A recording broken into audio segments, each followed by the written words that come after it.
and we are going to go right into this new Torah portion called Vayeshev, which means "and he settled." And it is largely the story of now introducing Joseph. You can find it in your Bibles in Bereshit, chapter 37, verse 1 through chapter 40. And we're going to look at symbolism of Joseph today. We're going to see many different glimpses of Mashiach hidden in the story of Joseph, as well as in the story of Tamar, as well as in the story of Judah. And we are also going to see symbolism referring to the lost house of Israel that Yeshua came for in his first coming, hinted at in Joseph. Chapter 37 covers Joseph's coat of many colors and his dreams that lead to his brothers being jealous of him as kind of a favored firstborn. Remember, Reuben was the firstborn of Leah, but Jacob loved Rachel. And so Joseph is the firstborn of the beloved wife. And they're jealous of his spiritual giftings. They're jealous of his father's focus. And so they end up becoming divided. And we're going to find some very significant background history about what this caused, what this day was that they were divided and they sold their brother. And even the context of us thinking that they sold their brother, we're going to find out that they didn't sell their brother, actually, that God preserved him from the curse they would have brought on themselves if they had sold him. But why we think that they sold him? Because we see many different plans of the brothers talking about, should we kill him? Should we sell him? Chapter 38 talks about Judah and Tamar, and our Messiah hinted at through the lineage of Judah and Tamar through the order of Melchizedek. When it talks about Yeshua is a high priest after the order of Melchizedek in Hebrews, we're going to show you how that's not just a spiritual principle, but a literal blood DNA lineage that goes to Yeshua. And we're going to see in chapter 39 the story of Joseph tested with temptations and trials before he rises to be ruler. We know that Yeshua was tested and tried in his first coming before he will be recognized as ruler.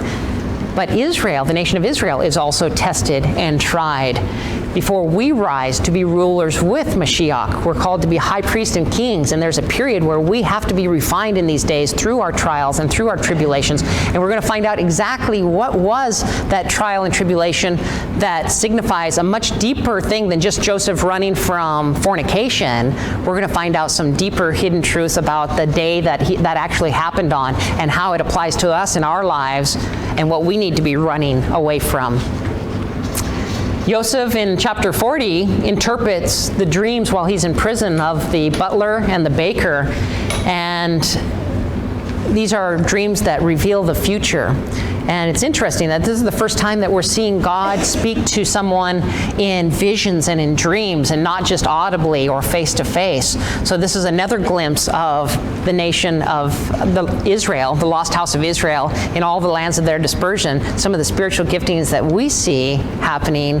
Why are we not seeing God face to face any longer? How Joseph represents that giftings that we have through his lineage. So in the parties that we're going to cover today, we see the plain meaning of the sons of Israel becoming jealous and divided over the beloved son.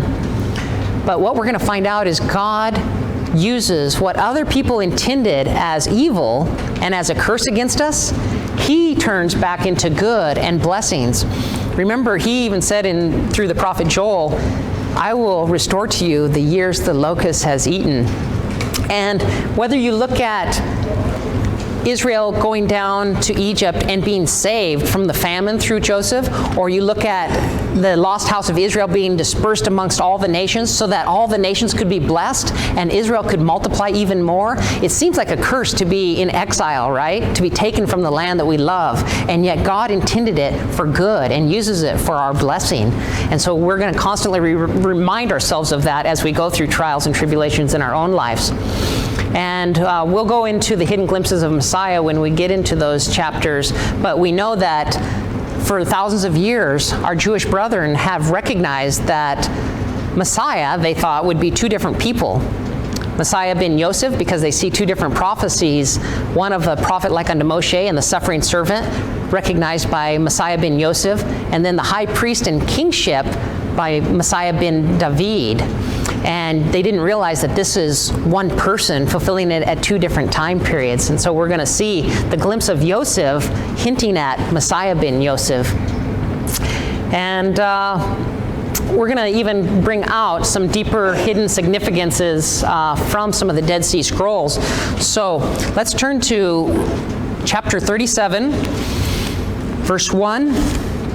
And it says, Vayeshev Yaakov, and he continued living, or he sat down. You know, Yeshev is the same root that we say toshav from, in contrast to being a sojourner in the land, like we talked about in the previous week. Now Jacob is coming back to inherit the land, and he's settling in the land after his fathers died, and he's looking to claim it as his own, not just being a sojourner in this land where the Canaanites dwelled, but he's actually wanting to settle down. And so we have this root of toshav, which is Yeshev, which means he sat down, or he's literally making his place permanent. But if you look at the last two letters, so here Yeshev is that root I was just speaking of, meaning settled. The sheen and the beit is the root word of shuv, like teshuvah. We're to return. And Jacob has just returned to the land, and he's returning to his father's ways, and he's returning to the covenant, to claim the covenant. So we see two different root Hebrew words hinted at in Vayeshev. He's not only returned, but he's settled. And he settled in the land where his father lived as a sojourner. So you see the contrast even here, hinting at Yitzhak. Never really was able to settle the land or claim the land, fulfill the covenant that the Canaanites would be cast out of the land and that it would be theirs and for their descendants. But now we see the whole house of Israel through the 12 sons of Joseph, or through the 12 sons of Yaakov, being able to claim this land of Canaan. And then verse 2 says, here is the history, the Toldot of Yaakov. When Joseph was 17 years old, he used to pasture the flock with his brothers, even though he was still a boy. So here, Joseph's 17. Remember, Yaakov was how old when he had Joseph? 90 years old. So he's 107 in verse 2. And it's calling Joseph at 17 still a boy. Once, when he was with the sons of Bilhah and the sons of Zilpah, his father's wives, he brought a report about their evil to their father. Now it's interesting that it doesn't say anything about Leah in there, does it? It doesn't say anything about Benjamin either. Once when he was with the sons of Bilhah and the sons of Zilpah, his father's wives, he brought a report of their evil. So it showed that these boys still had a propensity to a life of pleasure or to gratifying the self. They were doing things when they were supposed to be out shepherding the flock that wasn't solely focused on the good of the flock. And we could use this as an analogy of many shepherds. In the book of Isaiah, it says, woe to you shepherds who lead your flocks astray. There's many shepherds, but there's very few people really leading the flock and pasturing the flock and feeding the flock. Because what is the food that the flock needs to be fed with? But the spiritual food of Torah. And this is what's lacking. And all too often we see, like these sons of Zilpah and Bilhah, shepherds who are feeding themselves. They're gluttonous, they're self-indulgent, they're living lives of pleasure and extravagance. And this is not the way God intended for his shepherds to shepherd the flocks, giving their life for the flock, living in humility and giving them the spiritual food that they need, just like the example of Yeshua. So we're going to see this come up again, hinted at in later verses. Now Yisrael loved Joseph most of all of his children, because he was the son of his old age. Like we mentioned, he was 90 years old when Joseph was born. And he made him a ketonet pasim. This is a long-sleeved robe of many colors. And there's some really interesting symbolism as we talked about Joseph representing the lost house of Israel. Even before he represents Yeshua, this coat of many colors represents how the northern 10 tribes would be dispersed into all the nations, and representing all of these different colors that come with their different tribal areas of settling. The coat of many colors that Joseph's father, Jacob, made for his favorite son has symbolic meaning, as well as it being a literal article of clothing. The story is basically leaving us clues for us to follow in order to locate the northern lost tribes of Israel and Joseph's descendants as well. The hidden meaning of Joseph's colorful coat can be found in the tartan plaids of the Celtic people, like we talked about this morning. Here I've included one of those crests. And what do we call a crest or a tartan but a coat of arms, right? These coat of arms have incorporated hidden symbolism of all 12 tribes in them, depending on which tribe settled where, like Dan going up the Danube and naming it after himself, or Judah settling in Ireland even before Dan came and settled there. And so, and the tribes of Joseph ended up becoming known as Ephraim through his second son, who got the firstborn blessing, who basically led the northern 10 tribes in their exile. And the whole house of Israel, the northern house, became synonymous with Ephraim, or the house of Joseph. So this is why in Jeremiah chapter 31, or not Jeremiah 31, Ezekiel chapter 37, where God tells Ezekiel, "Son of man, bring these two sticks together. Take one stick and name it Joseph. Also Ephraim," he says, "for Joseph and all his brethren," representing the lost 10 houses of, or the lost 10 tribes of Israel. "Take another stick and name it Judah, for him and his brethren." Remember, when the lost 10 tribes left, there were Judah and Benjamin left behind. So this is why it says Judah and his companion in the Hebrew. So these two sticks represent all 12 tribes, and he says, bring them close to one another, representing our work in the last days to reveal the lost house of Israel to Judah, just like Joseph had to later reveal himself to Judah in Egypt, but he had to take off all that pagan garb first. And so we're to bring these two sticks close together, and it refers to Joseph's stick as the stick of Ephraim for all the house of Israel. And you can see Ephraim is also recognized as a unicorn because he was to push the nations. You know, he's basically moving westward and pushing other nations out of their place. And you can see the different colors. They incorporate more colors than any other tribe, hinting at the coat of many colors. And they ended up settling Great Britain area, as well as the Isles, Ireland and Scotland. And before America was colonized, Great Britain was home to the descendants of Joseph, and still is to thousands. But the descendants of Joseph eventually outgrew the borders of the British Isles, and today reside in much larger countries, such as the U.S. Both Ephraim and Manasseh are here. Australia, South Africa, New Zealand, as well as Scotland, England, Wales, and Ireland. Through the control that the British had over the world, Joseph and the lost house of Israel was able to spread to all of these areas that the British controlled over the years. So we see this hinted at in this coat of many colors. And it says, when his brothers saw that his father loved him more than all his brothers, as the firstborn of Rachel, they began to hate him and reached the point where they couldn't even talk with him in a civil manner. Joseph had a dream, which he told his brothers, and that made him hate him all the more. And he said to them, listen while I tell you about this dream of mine. We were tying up bundles of wheat in the field when suddenly my bundle got up by itself and stood upright. Then your bundles came, gathered around mine, and prostrated themselves before it. His brothers retorted, yes, sure, you will be our king. You'll do a great job of bossing us around. And they hated him still the more for his dreams and for what he had said.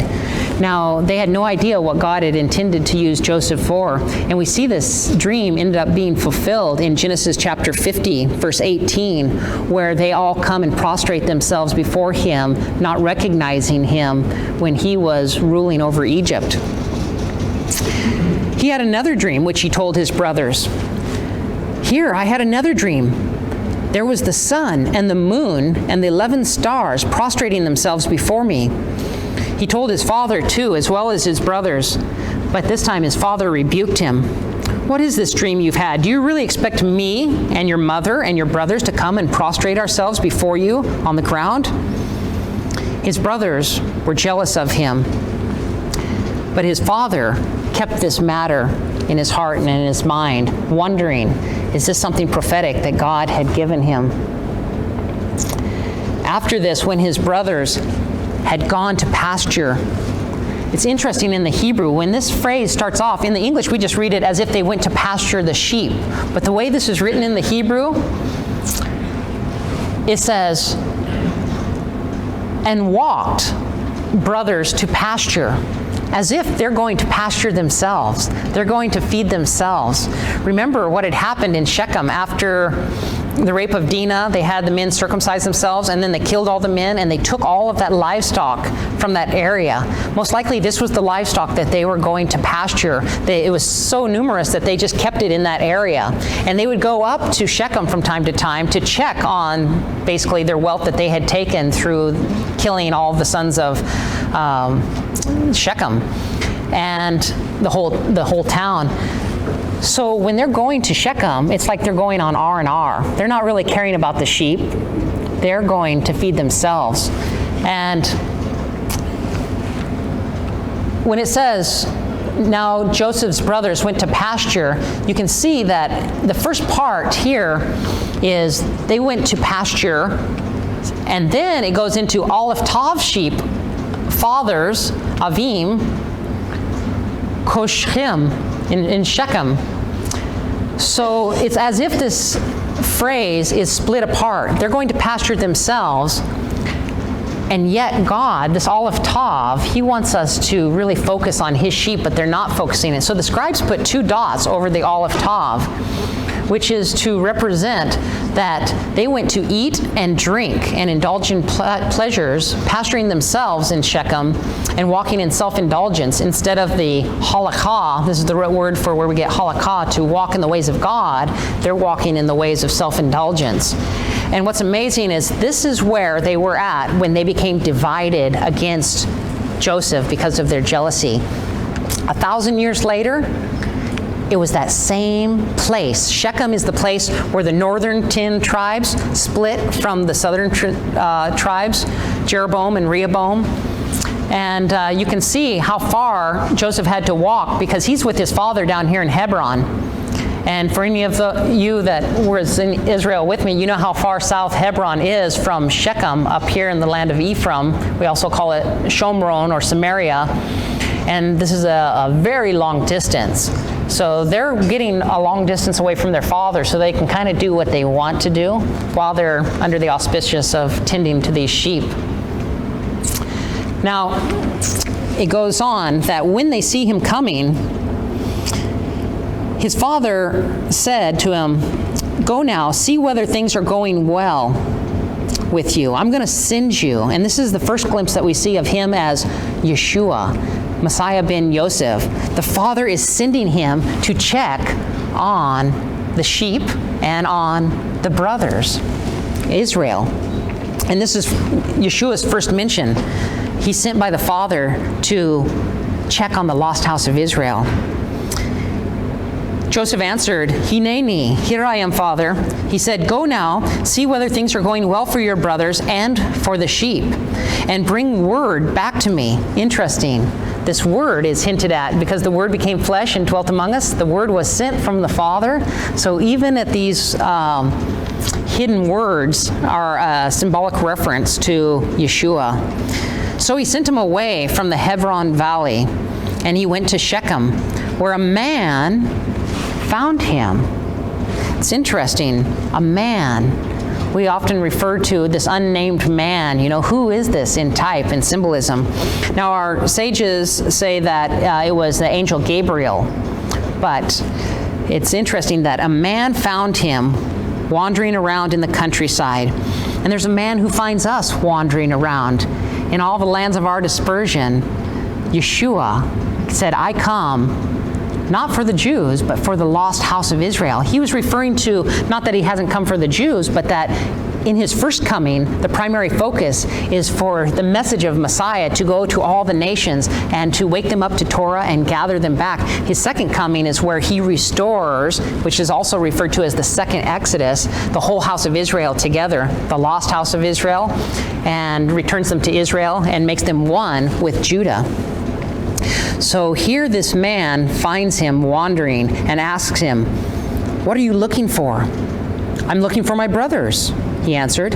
"Tell me, please, where are they pasturing the sheep?" The man said, "They've left here, because I heard them say, 'Let's go to Dothan.'" So Joseph went after his brothers and found them in Dothan. They spotted him in the distance, and before he had arrived where they were, they had already plotted to kill him. They said to each other, "Look, this dreamer is coming. So come now, let's kill him and throw him into one of these water cisterns here. Then we'll say some wild animal devoured him.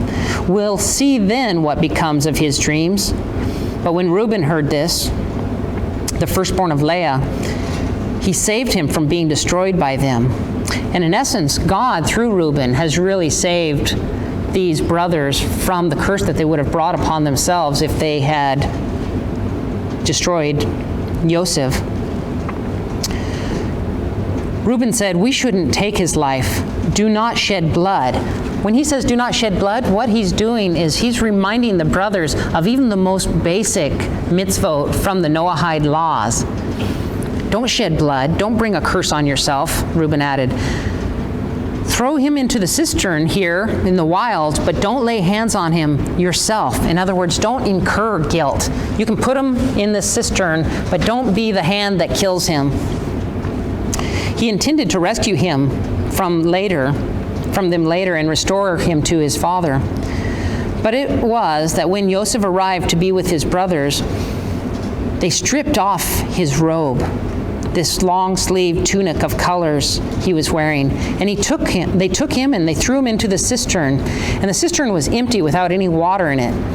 Then they sat down to eat their meal, but as they looked up, they saw from the distance a caravan of Ishmaelites coming from Gilead, their camels loaded with aromatic gum and healing resins and opium, and they're on their way on the trading route down to Egypt to sell these things.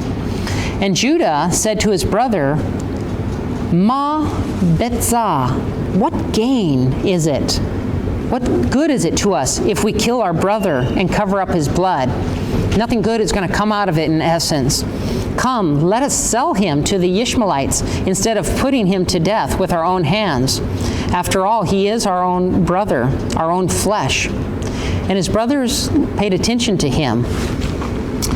Now it's interesting, in the Hebrew, verse 28 answers a lot, because here they're discussing this. They're a little ways away from the well, so they don't see what's happening. While they're focused on the Ishmaelites off in the distance, it says, "And then passed another," in the Hebrew, "the Midianim." So here they're kind of focused on the Ishmaelites, and the Midians basically come and see that there's something down in this well, and they draw him up without them realizing it. These were Midianim merchants from the land of Midian, which is Saudi Arabia today.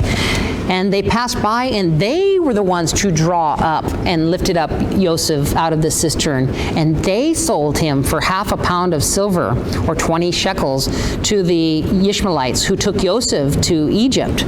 So here, the boys are saved from the guilt of killing their brother or even selling their brother. God allowed it such that the Midianim would draw him up, sell him to the Ishmaelites, and the Ishmaelites would go down and sell him in Egypt to Potiphar. The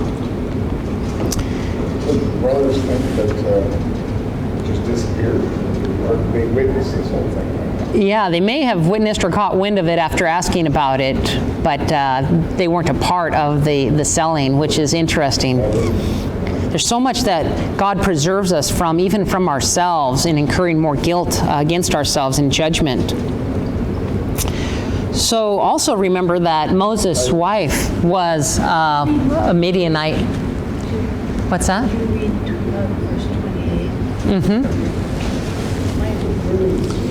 Yeah, most English translates it, so when the Midian merchants passed by, they lifted up Joseph out of the cistern. The actual Hebrew has a connotation of, and then passed another, because people get confused of, well, if they were planning on selling him to the Ishmaelites, then where do the Midianites fit in? And then how did he get back to the Ishmaelites? Because the Ishmaelites are the ones that sold him to Egypt. And so only when you read it in the right context in Hebrew do you understand that it was the Midianites who were also the people, even though they're descended from Esau, this is where, remember, Moses found refuge for many years and took a wife from the priest of the Midianites, Yitro.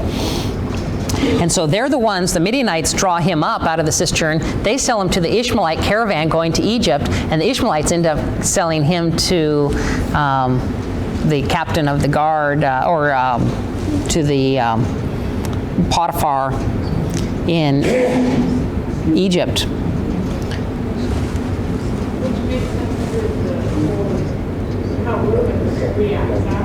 Yes. It answers a lot why he's surprised, right? What's happened? What have you done with our brother? Where is he gone? Because he came back to take him out of the well secretly, set him free, and now he's not even there to set free. Yes. Yes, absolutely. And Reuben's already brought a curse against himself by moving his father's handmaiden's bed. This is the handmaiden to Rachel, and so he probably doesn't want any more curse or loss of blessing as the firstborn. It says Reuben returned to the cistern, like Barbara says, and he's shocked upon seeing that Joseph wasn't there. He tore his clothes in mourning. He returned to his brothers and said, "The boy isn't there. Where can I go now?" He can't even go home and face his dad. They took Joseph's robe and they killed a male goat, and they dipped the robe in the blood. Now, what does this remind you of? A goat is sacrificed on what day? On Yom Kippur.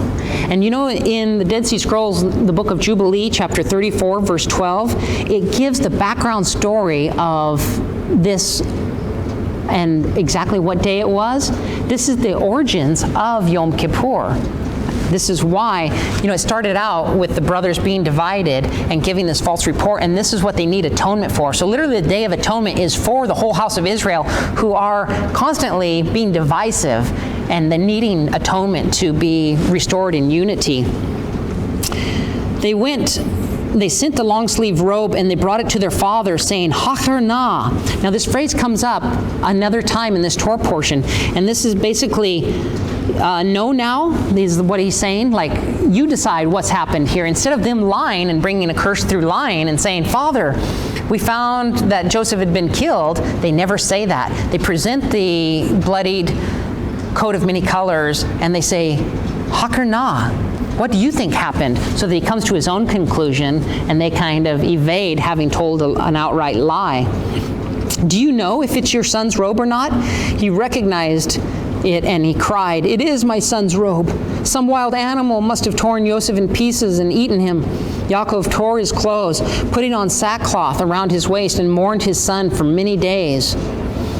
Though all his sons and daughters tried to comfort him, he refused all consolation, saying, "No, I will go down to the grave to my son's mourning." And he wept for him. And we know through the Dead Sea Scrolls that he wept for a year. And that first month was so intense that, do you know that his sister Dinah, mourning along with their father, seeing the father's grief, she ended up dying of grief. And also, Rachel's handmaiden, who would have loved Rachel and her firstborn, she died, Bilpah. So here, in essence, in one day, or in 1 month, Joseph loses his son and Rachel's handmaiden and his daughter, all because of this act of division.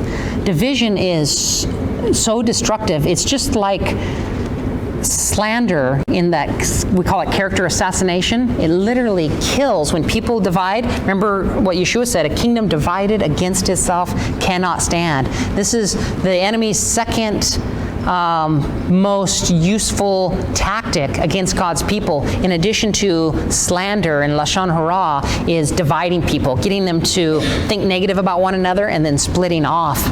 And I'd like to share with you from Jubilees this background story, which is really amazing. It gives us more understanding as to why we observe Yom Kippur and what it's really atoning for. It says, the sons of Jacob slaughtered a kid and dipped the coat of Joseph in the blood and sent it to Jacob their father on the 10th day of the 7th month. This is our clue. This is the 10th day of Tishri, the day that Yom Kippur falls on.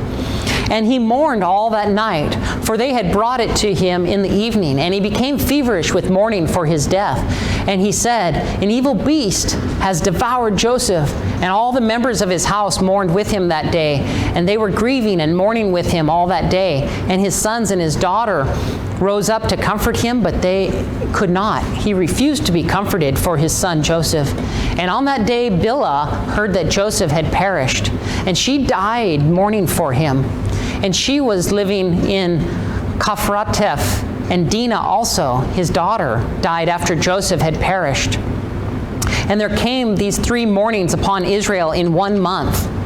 And they buried Bilhah over against the tomb of Rachel, which is right between Bethlehem and Jerusalem.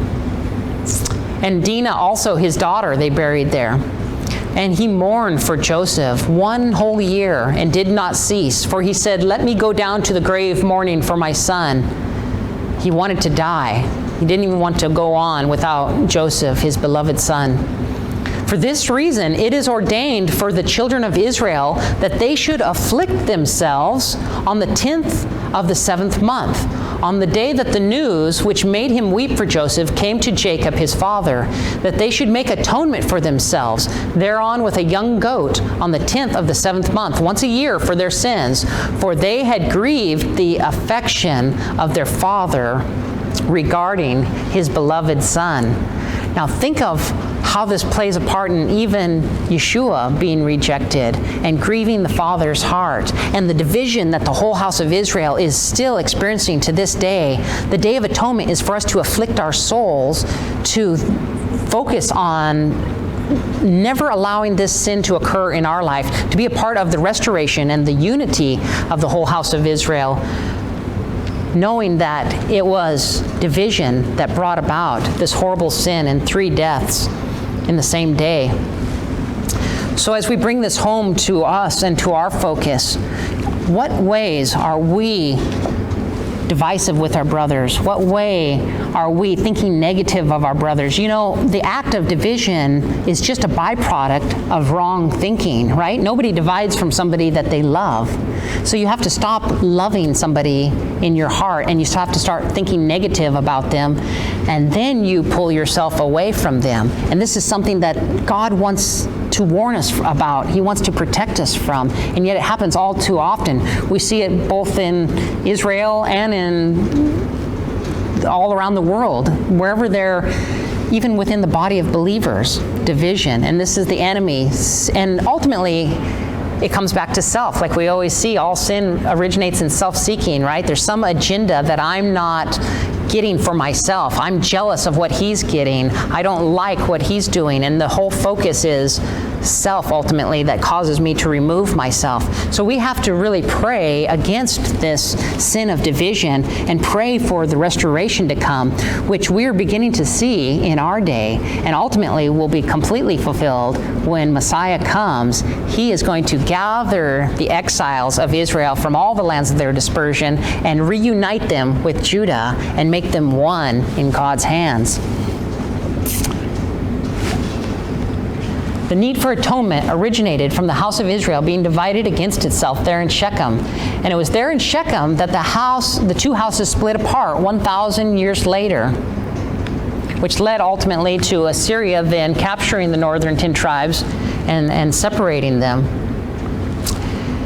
Joseph was sold into slavery and taken as a captive to Egypt. Similarly and prophetically, Joseph's descendants, Ephraim and Manasseh, along with their fellow tribesmen of the northern kingdom of Israel, were taken captives by Assyria in 722 BC. From there, they were scattered around the world into spiritual Egypt, if you will. So you can see the model hinted at in even this story, where the biblical prophets predicted that they would remain until the final regathering at the end of the age, also referred to as the second Exodus, coming out of spiritual Egypt. The second Exodus has begun in our day, but it's not going to be fulfilled until Mashiach comes. And look at a little bit later, we're going to see this word second. It was the second time, even hinted at in the second Exodus, just prior to and up to the coming of Mashiach. Here, now going from the focus of the symbolism of the house of Israel in Joseph, we see more specifically the one who is the beloved son who comes for the lost house of Israel, Yeshua, and all the ways that Joseph, I have a column here for Joseph and a column for Yeshua, all the ways that they have amazing similarities. We know that Joseph was a beloved son, just like Yeshua is referred to. Here's my beloved son in whom I'm well pleased. I'm sorry, it's a little blurry. Joseph was a shepherd. Yeshua is referred to as the good shepherd. What does the good shepherd do? He doesn't go and feed himself. Remember, he fasted. He taught us the way of self-denial is the way to take care of the sheep. He's coming as a good shepherd for the lost house of Israel, of which Joseph represented. He's called the youth in Genesis 37:2. And in Luke 2, Yeshua is called the youth. Joseph is hated by his brothers. And of course, Yeshua was hated without cause by his brothers in Israel. In Genesis 37, verse 13, we see that Joseph is sent by his father to check on the brothers and the sheep. And Yeshua is sent by the father to the lost sheep of Israel, his brothers, and to return to him. We see that Joseph was thrown into a pit, and Yeshua was laid in a grave. And another interesting correlation of this pit that Yeshua was thrown into, whose pit was it? A rich man from Arimathea whose name was Joseph. Another correlation with Joseph. We see Judah suggested selling Joseph for silver. And we see Judah, the Jews, sold Yeshua for silver in Matthew 26:15. We see that Joseph was jailed with the two prisoners, one whom was raised and one who was killed, right? Remember the one on the right-hand side that says, "Remember me when you come into your kingdom"? Well, when Yeshua was raised up, he had two prisoners on each side of him that were caught in the act of thievery, and one repented and was raised up, and one did not repent. Very similar to Joseph's correlation. We see Reuben returned to the pit and saw that Joseph was not in the pit. And we see that after Yeshua was crucified, they entered in and they did not find his body. We see Joseph face temptation and overcame, and we know that Yeshua is our example of facing temptations and trials and overcoming. We know that Joseph was about 30 years old when he began to rule, and Yeshua was 30 years old when he began his ministry. Joseph's brothers did not recognize him, and we know Yeshua wasn't recognized by his brothers in Judah, in Jerusalem, as the Messiah, as the one that was even prophesied about, the prophet like unto Moshe and the suffering servant. He wasn't recognized. We see that Joseph was concealed in Egypt. And remember, when Yeshua was a baby, he was hidden away in Egypt for a time. We also see that Joseph was the appointed ruler of all Egypt. Only with respect to the throne of Pharaoh was Pharaoh greater. And the same way, Yeshua is appointed as ruler over all the earth, with only the Father greater than him. Joseph was made ruler over all the nations, including the Goyim. And Yeshua inherits the Goyim, the nations, and they're to be grafted in with Israel. And there's text for each one of these. I'm not mentioning the text just for brevity's sake, but you can write them down or take a picture of this if you want to study this more in depth. And this is just a few. There's even more correlations between Joseph and Yeshua. We know Joseph was arrayed in linen and gold. And in Revelation, it talks about the vision John saw, seeing Yeshua arrayed in linen with a gold belt girded his waist. And we see that in Egypt, Joseph is given a new name. And of course, Yeshua will be given a name above all names.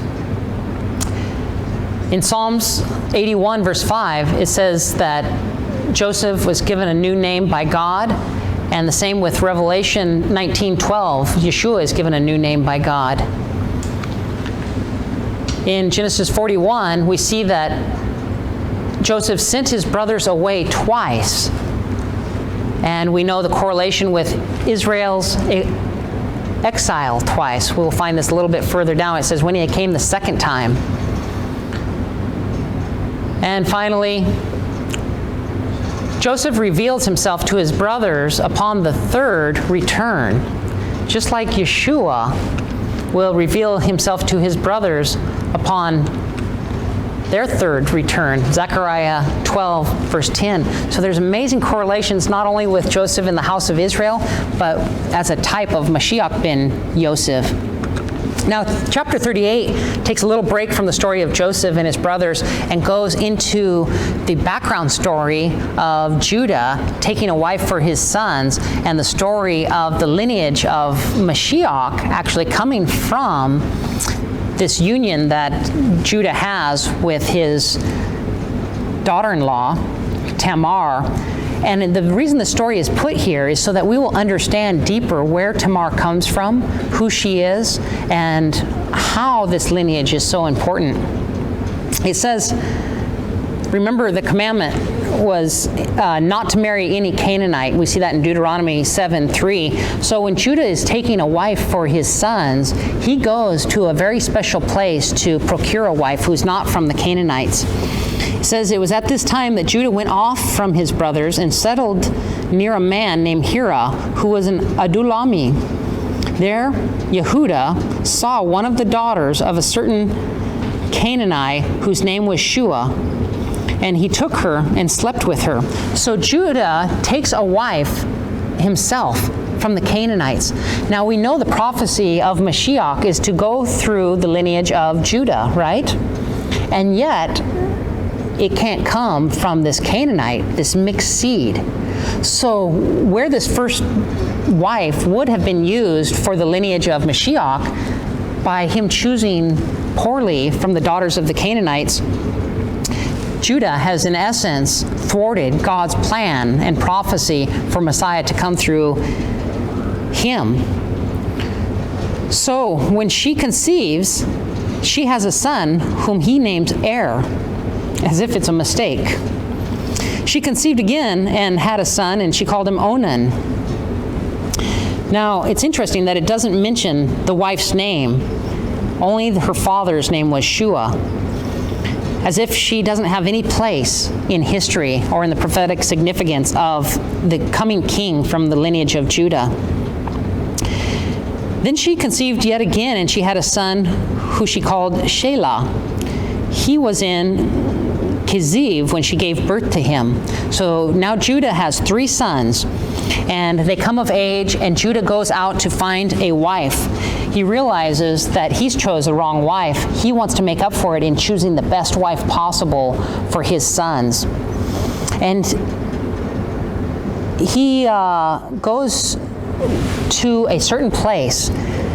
What's not told here in this account is that this was the house of Shem, who is known as Melchizedek. And I want to show you a little genealogy of Shem, who had 5 sons. Shem had Elam, Asher, Arpachshad, Lud, and Aram. Now, Judah had taken a wife from one of the daughters of Ham through Canaan. So Messiah couldn't come through Judah. Now Judah has these offspring, and he goes and he's trying to make up for it in the flesh by going to Shem's house, and he takes a daughter from Elam, the son Elam, Tamar. So, yet these boys are wicked boys, and they also have this mixed seed in them. So even though he finds the most righteous of women, you know, she's the only woman that's called a Zaddik in the Bible. She's a righteous woman. Her father was called Melchizedek, king of righteousness.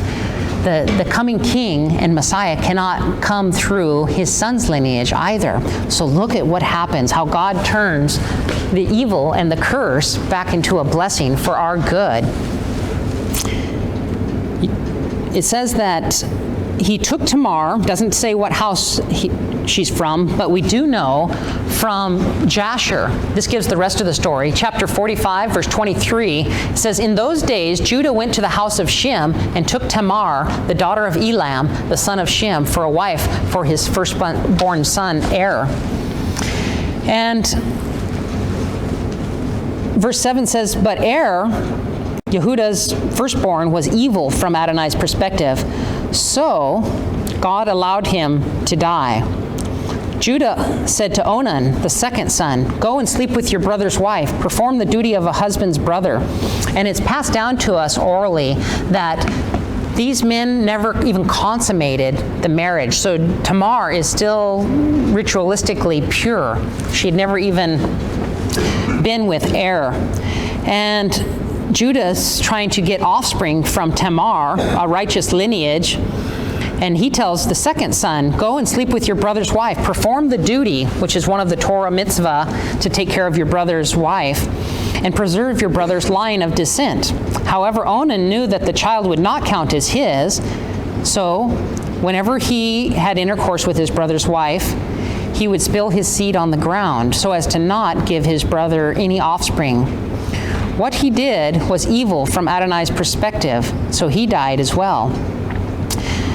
Then Yehuda said to Tamar, his daughter-in-law, "Stay a widow in your father's house until my son Shelah grows up," for he thought, "I don't want him to die too like his brothers."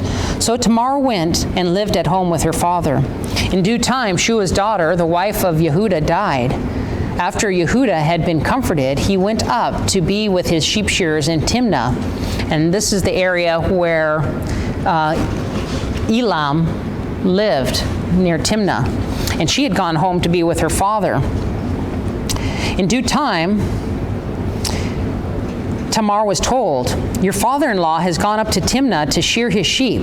So she took off her widow's clothes and completely covered her face with her veil and sat at the entrance to Einanim, which means eyes. So here she's veiled, but she can see, but Judah's totally blind as to who she is. And interesting that the town's name even has a hint at eyes, because ayin, you know, the Hebrew letter ayin means eyes also. This is the root word of ayanim, which means eyes plural, which is on the way to Timnah. For she saw that, and interesting, she saw that Shelah had grown up, but she was still not being given to him as his wife. When Yehuda saw her, he thought she was a prostitute because she had covered her face. So he went over to where she was sitting and said, not realizing she was his daughter-in-law, "Come, let me sleep with you." So this gives a different image to Judah, doesn't it? Not so righteous. He's thinking that she's a prostitute, his wife has died, there's nobody else around, and he can get away with this. She answered, "What will you give me? What will you pay me to sleep with me?" He said, "I will send you a kid goat from the flock of goats." She said, "Will you also give me something as a guarantee until you send it?" He answered, "What should I give you as a guarantee?" She said, "Your seal, your signet ring with its cord, and the staff you're carrying in your hand." So he gave them to her, and he went and slept with her, and she conceived by him. She got up and went her way without taking the veil off, and then she went and changed her clothes back into her widow's clothes. Judah sent the kid with his friend, the Adulami, to receive the guarantee items back, the staff and the ring, from the woman, but they couldn't find her in that town because she wasn't from that town. He asked the people near where she had been, "Where's the prostitute who was on the road at Anaim?" But they replied, "There hasn't been any prostitute here." So he returned to Judah and he said, "I couldn't find her." Also, the people said that there hasn't been any prostitutes there. Judah says, "All right, let her keep the things so that we won't be publicly shamed. I sent the goat, but you didn't find her." About 3 months later, Judah was told, "Tamar, your daughter-in-law, has been acting like a whore. Moreover, she's been found as pregnant as a result of her prostitution." Judah said, "Bring her out and let her be burned alive." Now, this is according to the laws of a priest's daughter. What he's basically quoting is the same thing that we see in Leviticus 21:9, reiterated later. Remember that a high priest and a priest could only have, his daughter needed to be a virgin, and he could only take a virgin as a wife. And if she was ever found to play the harlot, she was to be burned alive because she knew better as the daughter of a priest. So we know, here's another hint, that she's from the house of Melchizedek, of the priestly lineage. And also, in the Talmud, in Rabbah 85, our sages say that Tamar descended from Melchizedek, and also in Sota 10a. So we have many different sources correlating the same fact. This is why Judah is piously acting righteous and claiming for her, or calling for her to be burned alive. Did you have a question? Yeah, what was that next again? Rabbah, you mean in the Talmud or in the Dead Sea Scrolls? It's meant. Leviticus somewhere? Oh, about the priest's daughter. Yes, Leviticus 21, verse 9. So when she was brought out, she sent this message to her father-in-law: "I am pregnant by the man who owns these things, to who these belong." And then she said the same word that the brothers said to Jacob, Hakarnah. Now imagine these words, Hakarnah, came from Judah's own mouth to his father. "Father, here's the colored coat. Discern now, I pray thee, whose are they?" She comes out and throws Judah's own words back in his face. Hakarnah, discern now, who are these things? And he sees his own signet ring and his own staff. So this is a beautiful thing in the Hebrew, this exact phrase that's not mentioned anywhere else. "Know now, I beg you, whose are these? The signet and the cord and the staff." Then Judah acknowledged owning them. And he said, "She is more of a tzaddik than I am," acknowledging that she came from Melchizedek and she's acted righteously, "because I didn't let her become the wife of my son Shelah." And he never slept with her again. But when she went into labor, it became evident that she was going to have twins. As she was in labor, one of them put out his hand, and the midwife took his hand and put a scarlet thread on it, saying, "This one came out first." But then he withdrew his hand, and his brother came out. So she said, "How did you manage to break out first?" Therefore, he was named Peretz, which means breaking out. Now remember, there's a scarlet thread that was also put on the goat that was to be used on the Day of Atonement. And this thread would miraculously turn white, showing that they had performed the atonement correctly. Well, here's a scarlet thread put on the hand of the one who Yeshua is going to come through, Perez. This lineage that Yeshua comes from as the byproduct of Tamar, granddaughter of Melchizedek, and Judah, fulfills multiple prophecies, because Jacob, for the first time, divided the blessing of the firstborn amongst three of his sons. He gives Joseph's second-born son, Ephraim, the double portion blessing for Joseph as the firstborn, which represents wealth and land. And of course, they multiplied. It says they were to become a multitude of nations. And truly, they have become more numerous than any of the other tribes and more wealthy in the United States and in Britain, basically conquering the whole world. But the kingship was to come through Judah. So Messiah had to come through Judah, but Judah chose a Canaanite wife, so it couldn't come through her. And his offspring had that mixed seed, so it couldn't come through them. So look at how God brings it back around, where Judah can be with the righteous Tzaddik, granddaughter of Melchizedek, Tamar, who makes Yeshua also of the literal DNA of Melchizedek, not just a spiritual concept of he's of that original priestly line, but he's literally of Melchizedek's DNA. DNA fulfilling that. So we see three types of Messiah here hinted at. So then came out his brother with the scarlet thread on his hand, and he was given the name Zerach, which means scarlet. Very interesting, because even Messiah is said to break forth. Remember the prophecy of the branch from Jesse, which would break forth? And this is all hinted at. Perez is the younger, and Zerach is the older. Joseph was now brought down to Egypt, and Potiphar, an officer of Pharaoh's and captain of the guard, an Egyptian, bought him from the Ishmaelites who had brought him there. Adonai was with Joseph, and he became wealthy. While he was in the household of his master, the Egyptian, his master saw how Adonai was with him, that Adonai prospered everything he did, and Joseph pleased him as he served him. This is also a hidden glimpse of Yeshua as the suffering servant. He is serving first, and that's his first office. Before he becomes ruler, Joseph serves in the house of Potiphar. Before Yeshua becomes ruler, he serves mankind as the suffering servant. And his master appointed Joseph as manager over his whole household and entrusted all his possessions to Joseph.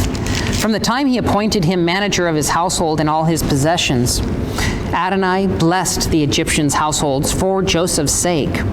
Adonai's blessing was on all that he owned, whether in the house or in the field. So he left all of his possessions in Joseph's care. And because he had him, he paid no attention to his own affairs except for the food he ate. So trusting was he didn't even worry about anything that happened in his household. Now Joseph was well built and handsome as well. And in time the day came when his master's wife took a look at him and said, "Sleep with me."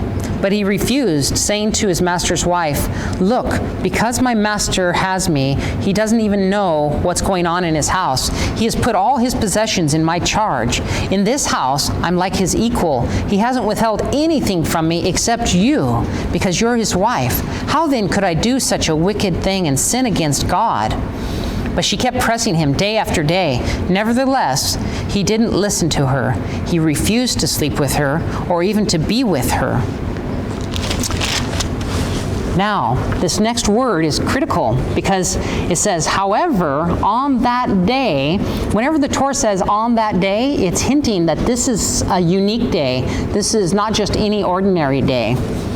However, on that day, when he went in to do his work and none of the men were in the house that normally lived there, she grabbed him by his robe and said, "Sleep with me."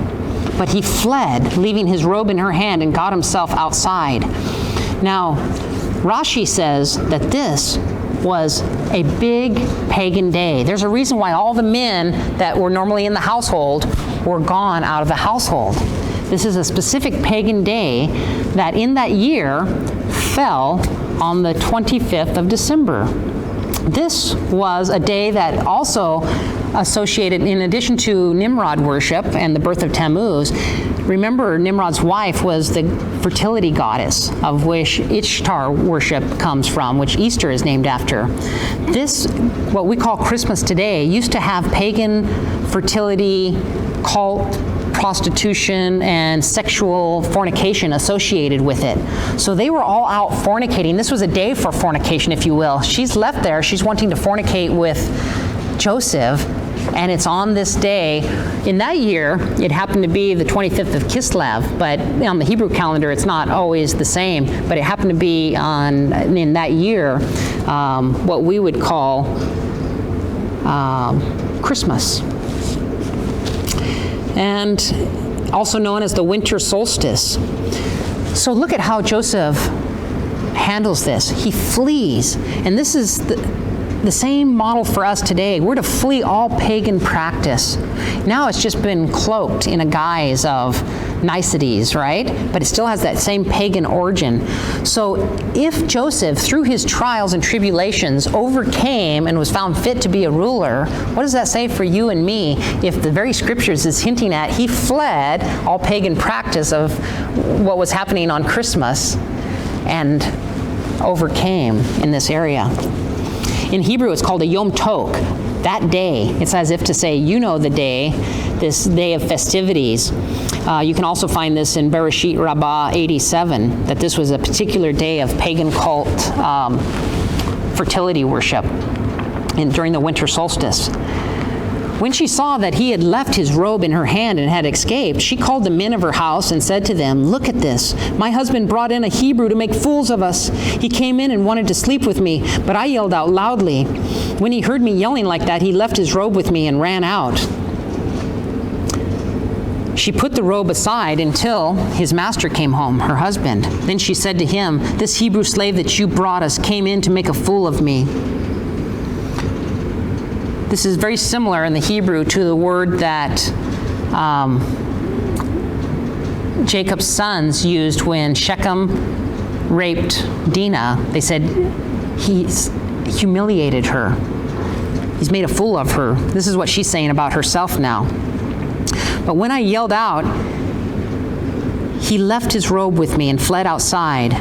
When his master heard what the wife had said and what she showed him, the proof of his robe, and her words, "Here's what your slave did to me," he became furious.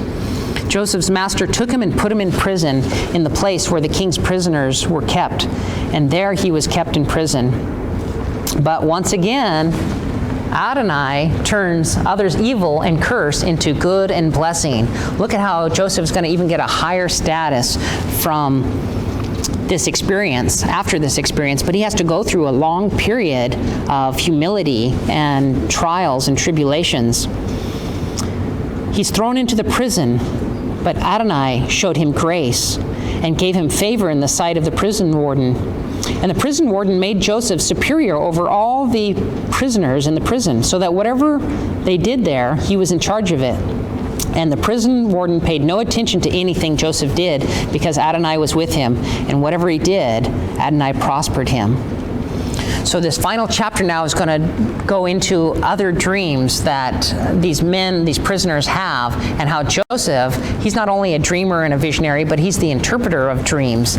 And this leads him to be recognized by Pharaoh in next week's Torah portion. Sometime later, it came about that the Egyptian king's cupbearer and baker gave offense to their lord, the king of Egypt. And Pharaoh became angry with his two officers, the chief cupbearer and the chief baker. So he put them in custody in the house of the captain of the guard in the prison, in the same place where Joseph was kept. The captain of the guard charged Joseph to be with them, and he became their attendants while they remained in prison. One night, the two of them, the king of Egypt's cupbearer and his baker there in prison, both had dreams, each dream with its own meaning. Joseph came into them in the morning and saw that they looked sad. And he asked Pharaoh's officers there in the prison, "What are you looking so sad about today?" And they said to him, "We each had a dream, and there's no one around who can interpret it." Joseph said to them, "Don't interpretations belong to God?" This is a beautiful example for us. He's not taking credit for this great spiritual gift. You know how many people claim a spiritual gift and parade around getting followers, gratifying the self because they're claiming to have some gift from God. But Joseph is showing humility. When it's time to use his gift, he uses it but gives the glory to God. Then the chief cupbearer told Joseph his dream. "In my dream there was in front of me a vine, and the vine had 3 branches. The branches budded, then it suddenly began to blossom, and finally clusters of grape appeared. Pharaoh's cup was in my hand, so I took the grapes and I pressed them into the cup, and I gave it to Pharaoh. Joseph said to him, 'Here is its interpretation. The 3 branches are 3 days. Within 3 days, Pharaoh will lift up your head and restore you to your office. You will be given Pharaoh his cup as you used to when you were his cupbearer. But remember me when it goes well with you, and show me kindness, please, and mention me to Pharaoh so that he will release me from this prison.' For the truth is that I was kidnapped from the land of the Hebrews, and here too I have done nothing wrong that would justify putting me in this dungeon." When the chief baker saw that the interpretation was favorable, he said to Joseph, "I too saw in my dream that there were 3 baskets of white bread on my head. In the uppermost basket there were all kinds of baked goods for Pharaoh, but the birds ate them out of the baskets of my head." Joseph answered, "Here is its interpretation. 3 baskets are 3 days. Within 3 days, Pharaoh will lift up your head from off of you, and he will hang it on a tree, and the birds will eat your flesh off of you." Through divine prophecy, we've been given dreams and visions. We've been given a glimpse into the future. Some good, some bad. We always know it's darkest before the dawn, right? There's going to be a time of terrible trouble. But what are we doing in the good years to prepare for what's coming in the lean years? This is how we can apply this story to us today. God has given us understanding of visions and dreams, and we know what's to come.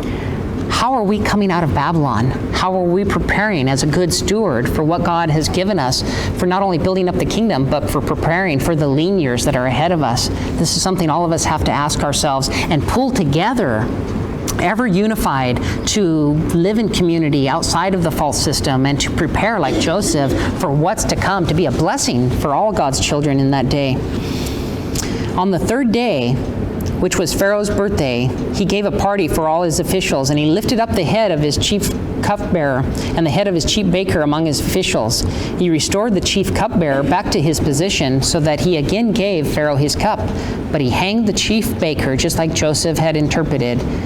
Nevertheless, the chief cupbearer didn't remember Joseph at that time and forgot him. And sometimes it seems like that in our life.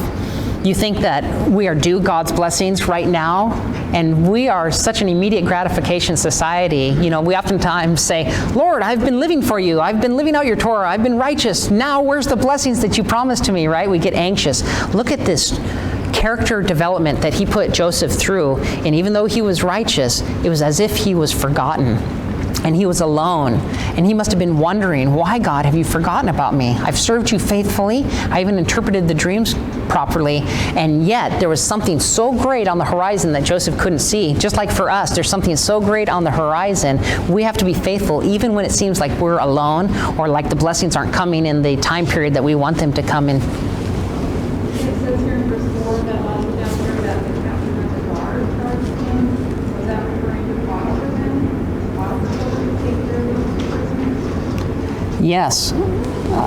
So Potiphar was like the chief captain of the guard, but he probably had even people underneath him. For whatever purpose, he raised Joseph above all of them so that he didn't even have to worry about what was happening. And so in many ways, we've been given certain responsibilities in our life, and we are blessed in small ways, but God intends for there to be much more blessing in the future. But we have to push through the trials and the tribulations of what we're going through now to tap into the greater blessings that God has intended for us in the future. So hopefully this will be an encouragement to see all of the different glimpses of not only us in the lost house of Israel, but in Yeshua and his plan, and even what we're going through currently with the trials and tribulations. And sometimes we have questions, why, God, are you allowing this to happen when we are living righteously for you? Know that it's for our character development in this time, and we must learn patience. What did John see in vision? Here is the patience, the perseverance of the saints, those that keep the commandments of God and their testimony of Yeshua. And this is what this whole Torah portion is pointing forward to. Let's keep our focus on Yeshua and all the things that he has in store for us and the ways that he wants to use us. Let us be faithful in these days. So with that, let's stand and we will close with prayer. Abba, Father, we thank you for revealing to us your Son, Yeshua, both as Messiah ben Yosef, both as the kingship through the Lion of Judah and through the high priest, through the order of Melchizedek. We thank you, Father, for revealing to us your plans for us in these coming days. We know the prophecies that there will be a time of trouble such as never was since there was a nation, according to Daniel the prophet. And we just pray, Father, that we can be used to be a blessing like Joseph was used and prepared to be a blessing for the whole house of Israel in those lean years. May we be a blessing. Give us wisdom, Father, and give us your blessings so that we can prepare faithfully for what is soon to come upon the world. We love you, we thank you, and we ask your blessing upon our fellowship and all of those that are watching around the world. We pray, Father, a special blessing on the individual homes that are studying your Torah, that don't have fellowships, and all of the cultures and nations that are waking up to the importance of your Torah in India and in Africa. Father, we just pray for your Spirit to be with them in a mighty way. Unify our hearts together with them so that we can be good intercessors and we can be prepared together as a bride without spot or blemish. This is our desire and this is our prayer, and we thank you for it. In your holy name we pray. Amen.